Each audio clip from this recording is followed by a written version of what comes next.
আসসালামু আলাইকুম, hello everyone, back to my new blog. তো আজকে হাজির হয়ে গেলাম ঈদের দিন সকালে। এখন বাজে 4টা।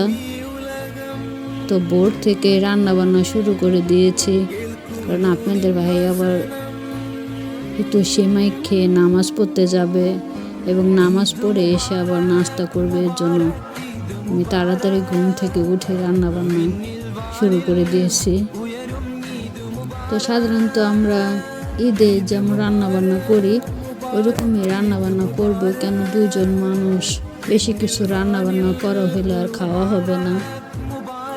এটা হলো প্রবাস জীবনের প্রথম ঈদ আমার, সবাইকে ছেড়ে একা একা।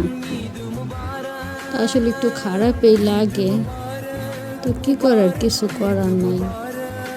মেয়েদের হলো স্বামী যেখানে রাখবে সেখানেই থাকতে হবে, সেটা একা হোক আর দোকা হোক। দেখেন, দুধ আউডার না ধরলে সব সময় এভাবে পড়ে যায়, আমি যখনই দুধ আউডে এভাবে পড়ে যায়।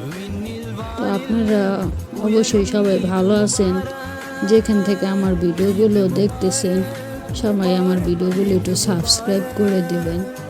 আপনাদের সবার কাছে আমার অনুরোধ রইল। প্রথমে ঘি দিয়া এগুলো ভেজে নিয়েছি, কিশমিশ এবং কাঠবাদাম। এগুলো উঠাবো,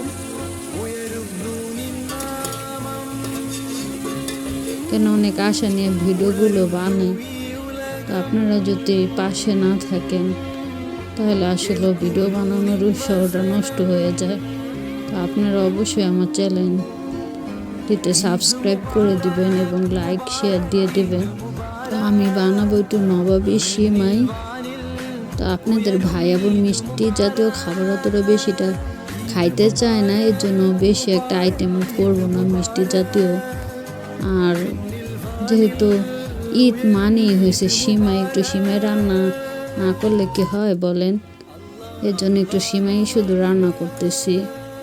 তো আমার এই পাতিলটায় সিমাইটা পুড়ে যাচ্ছিল, এর জন্য পাতিলটা চেঞ্জ করে ফেললাম। তো নবাবী সিমাই বানানোর জন্য আমি আগে এই সিমাইগুলো ঘি এবং চিনি, গুঁড়ো দুধ দিয়ে ভেজে নিয়েছি। আর এখন আমি বানাবো হলো ক্রিমটা বানায় নিব। দুধ সিমাইয়ের মধ্যে যে ক্রিমটা দিব সেটা বানায় নিতেছি।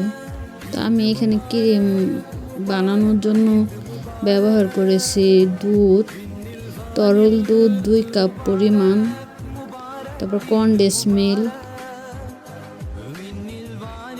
গুঁড়ো দুধ ও ক্রিম,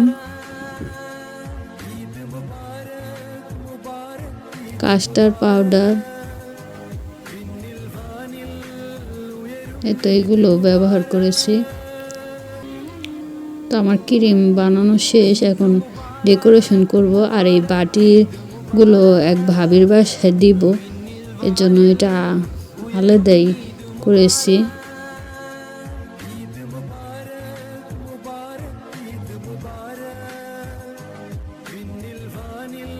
তো আমি উপরে একটু কিশমিশ এবং কাজু বাদামও দিয়ে দিলাম।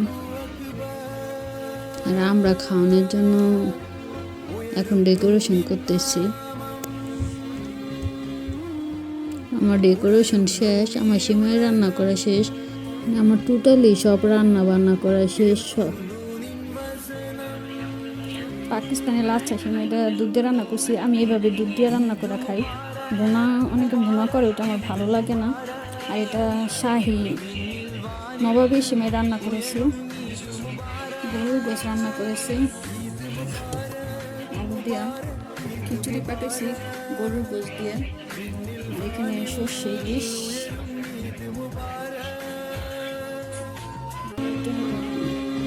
মাংস ফ্রাই করেছি, আজকে আমার ঈদের রান্না বান্না দুজন মানুষ। রান্নার সময় ভিডিও নিতে পারি নাই, কারণ খুব তাড়াহুড়ো করে রান্না করেছিলাম। তো এখন আপনাদের ভাই দেখেন নামাজ পড়ে এসে খেতে বসেছে,